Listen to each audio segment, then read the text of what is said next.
O deputado federal Eduardo Bolsonaro, filho 03 do ex-presidente Jair Bolsonaro, segundo o Poder 360, voltou a criticar o seu colega de partido Nicolas Ferreira em uma publicação no X, afirmando ser, abre aspas, triste ver a que ponto o Nicolas chegou, fecha aspas.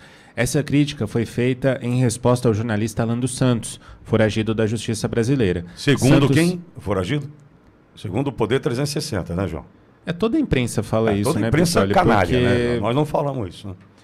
Bom, Santos questionou se Nicolas Ferreira de fato havia interagido com o perfil. Você vai acompanhar aí na tela esse tweet, abre aspas. Baianinha intergaláctica, fecha aspas, que se identifica como ex-bolsonarista, abre aspas. Isso aconteceu mesmo? Se sim, o Nicolas é canalha, fecha aspas, escreveu o jornalista que mora nos Estados Unidos. Eduardo respondeu no X, abre aspas. Ela, Baianinha intergaláctica, é uma pessoa abjeta que defende a minha prisão e a da minha família. É triste ver a que ponto o Nicolas chegou. Fecha aspas. Você está acompanhando aí na tela esse tweet. O episódio dá continuidade às críticas públicas que Eduardo tem feito a Nicolas. Na semana passada, o deputado licenciado, que assim como Santos está nos Estados Unidos, já havia demonstrado insatisfação com a atuação do colega, classificando como pouco ativo no apoio às sanções contra autoridades brasileiras e se dizendo decepcionado com o congressista. Obrigado, João. Ô, João, mas isso eu só não consegui entender. A Baianinha Intergaláctica fez um post questionando o Nicolas, é isso? Ficou só um pouco confuso, João, para mim, de verdade. O Pingo. Vamos colocar aí na tela então de novo, só para eu ilustrar para a nossa audiência. O Alan dos Santos, ele reposta um tweet feito por um perfil que escreve o seguinte. Nicolas Ferreira teve um orgasmo ao anunciar a presença da desqualificada Baianinha no Space dos Intergalácticos, uma das maiores difamadoras e aliadas dos irmãos Weintraub. E aí Alan dos Santos reposta e pergunta o seguinte, isso aconteceu mesmo? Se sim, o Nicolas é canalha, pois essa mulher... E aí, Pittoli, o Alan dos Santos coloca vários xingamentos aqui que eu não vou trazer para a nossa audiência. Okay. O Eduardo Bolsonaro responde o que eu trouxe. Ela é uma pessoa abjeta que defende a minha prisão e de minha família. É triste ver a que ponto o Nicolas chegou. Eu estou acompanhando aqui as redes do Nicolas Ferreira, ele não se posicionou sobre nenhuma desses comentários. Olha, obrigado, João. Agora eu entendi. Veja, tomar pancada por aí faz parte do jogo. O problema é que hoje a pancada no Brasil, ela precisa contar com uma análise e que muitas vezes ela é incômoda.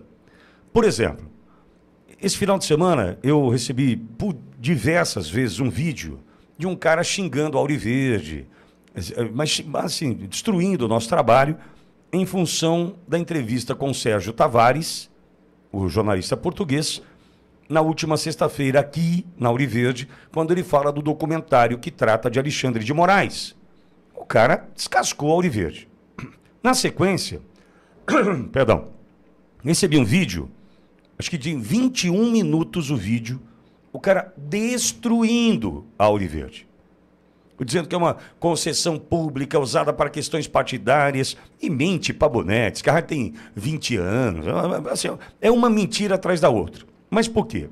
Tudo isso para criticar o nosso trabalho e provocar uma esquerda que joga de que forma? Judicializa e aí vai tentar buscar punição para o meu trabalho. O que tem acontecido é o seguinte, diante disso, Folha de São Paulo, publicação do domingo, Auriverde, ele dizendo que eu tenho teorias conspiratórias contra, né, as urnas eletrônicas, tudo isso me faz crer o seguinte, eu estou no caminho certo. E não posso parar agora, porque o que eles tentam, sob pressão, é fazer com que eu desista de seguir de maneira coerente o que eu me propus a fazer. Inclusive, eles mentem sobre teorias e coisas. Não existe teoria conspiratória. São mentiras. Claro, já disse isso aqui ontem. Isso. Aí, esse é o papel, faz parte. O que eu entendo que Eduardo Bolsonaro está fazendo, e é importante o trabalho que Eduardo está fazendo, primeiro, vamos lembrar, é um cidadão que não decidiu estar fora da sua casa e fora do seu país. Ele precisou estar fora da sua casa, longe do seu povo, longe do seu pai, inclusive. Ele precisou, porque já havia uma ameaça da esquerda, a mesma que está fazendo o que está fazendo com a Auriverde comigo, de assim que ele pousasse e chegasse no Brasil, seria preso, teria passaporte tomado. sob todas as ameaças, Eduardo Bolsonaro corretamente decide ficar nos Estados Unidos. Nada de errado nisso. Entretanto, ele decide ficar em função do momento difícil que estamos enfrentando no Brasil. E, provocado que foi, traz uma resposta sobre Nicolas em função do momento que nós estamos precisando de soldados, de união, e não... deixa eu dar uma olhadinha aqui no meu umbigo. Dá uma olhadinha no umbigo, acho que é melhor não entrar nessa dividida, porque senão eu posso me lascar. Veja, o pai do Eduardo, está com tornozeleira eletrônica. O pai do Eduardo, o tal de Jair Messias Bolsonaro, está com uma tornozeleira eletrônica, meu. Está prestes a ser preso.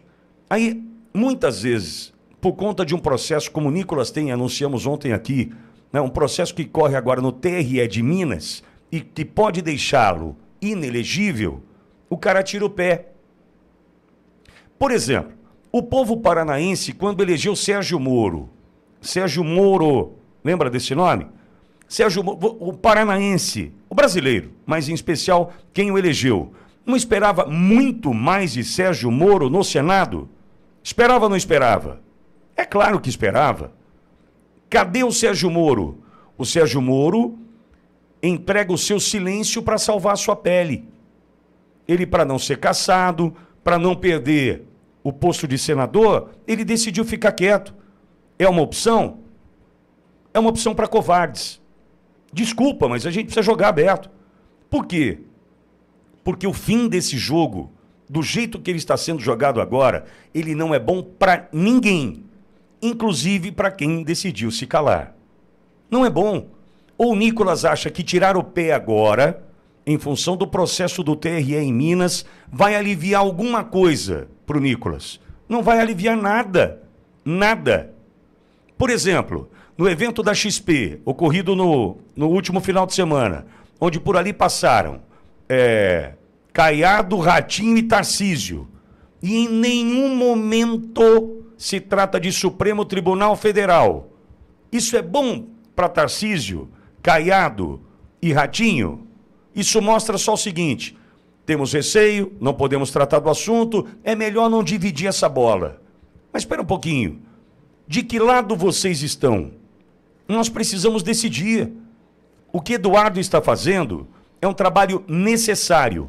Não é de divisão da direita, é de convocação. Ô bonitão, de que lado você está?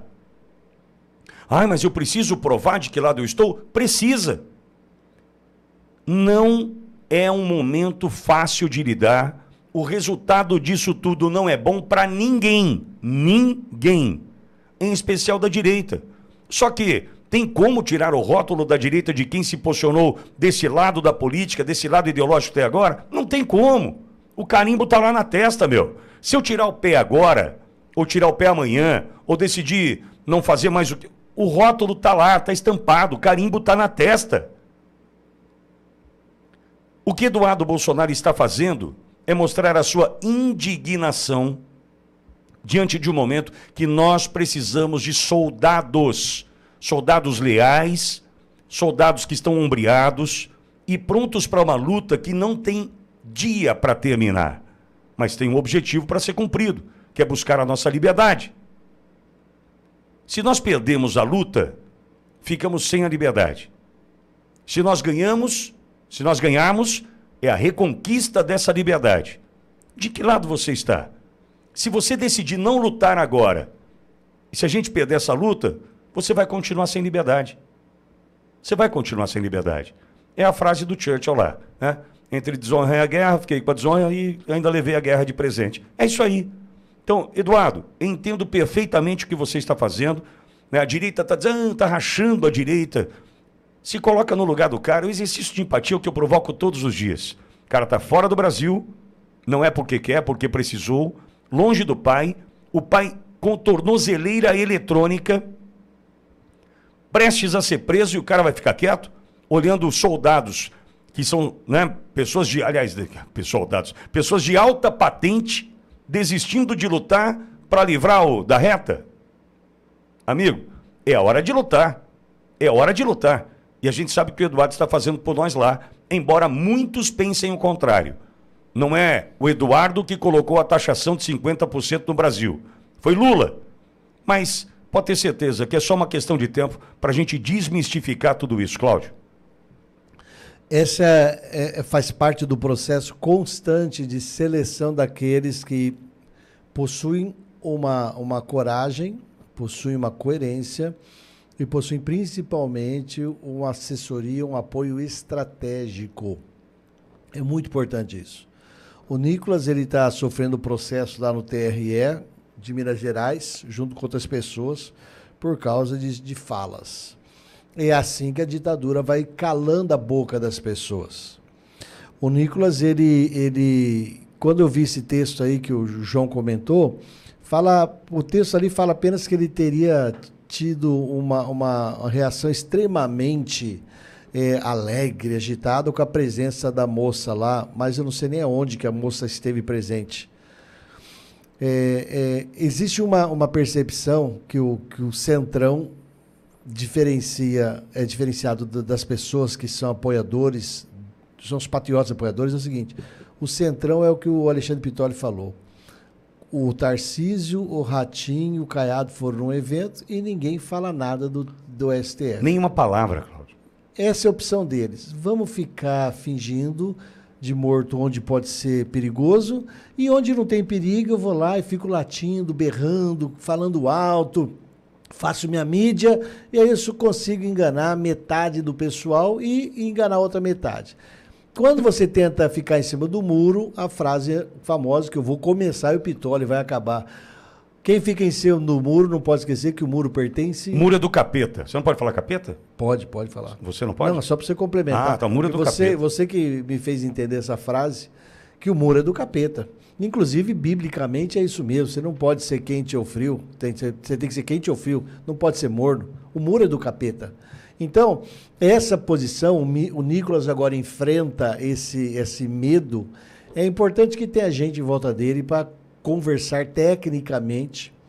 Existem caminhos tecnicamente e existem meios do próprio Nicolas buscar mais informações sobre o que é uma megapotência econômica com um tsunami de organizações públicas e privadas de vários lugares do mundo falando: eu não vou aceitar perder nosso dinheiro, nosso investimento naquele país que é o Brasil, porque ele está se alinhando, já se tornou, e falta um pouquinho mais para ele acabar de se tornar mais uma ditadura como Irã, Venezuela, e Rússia, China.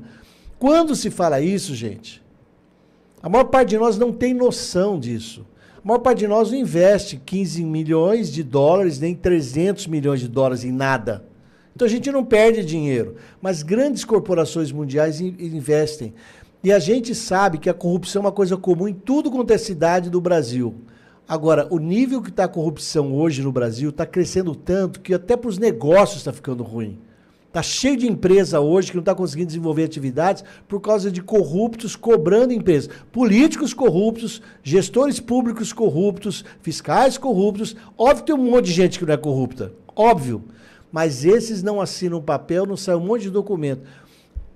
O que o Trump está fazendo é não permitir que o Brasil descambe para o grupo do Irã, da China, da Rússia. Isso não é sociedade que presta. Então, brasileiros, Nicolas inclusive, o tsunami virá. Não tem jeito, o tsunami virá. E esse pessoal vai ficar esmagado. Tem a Magnitsky nos Estados Unidos e tem a World Magnitsky Act, que é a expansão dela em termos na Europa. Por isso que o Barroso e o Alexandre de Moraes, sexta-feira passada, estavam no consulado lá em Roma. Você tem isso confirmado? Tenho confirmado por jornalismo. Divulgado em jornalismo, sem refutação até agora. Isso aí eles faziam publicando até nas páginas do STF. Então, essa situação apontada lá, é uma situação em que se busca se proteger de uma mudança que virá. Por que virá? Porque política é isso. Eles saíram do STF jurídico e viraram STF político. Dançaram, gente. Na política o universo é outro. Não é justiça. Esse é o medo do Nicolas. Olha, e Nicolas, eu vou lhe dizer uma coisa. você é fundamental nessa luta. Ninguém está tirando Nem o crédito pouco. de tudo que você fez até agora. Talvez seja só uma convocação num chacoalhão.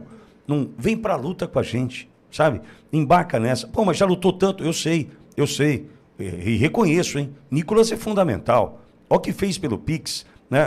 Todos os vídeos, todos os posicionamentos, a forma como o Nicolas se posiciona na tribuna, diante do microfone nas comissões. Nicolas é fundamental nisso. Totalmente. E talvez seja esse o motivo, né, do Eduardo estar se posicionando dessa forma, né? Lembrando, a situação do Eduardo é muito incômoda.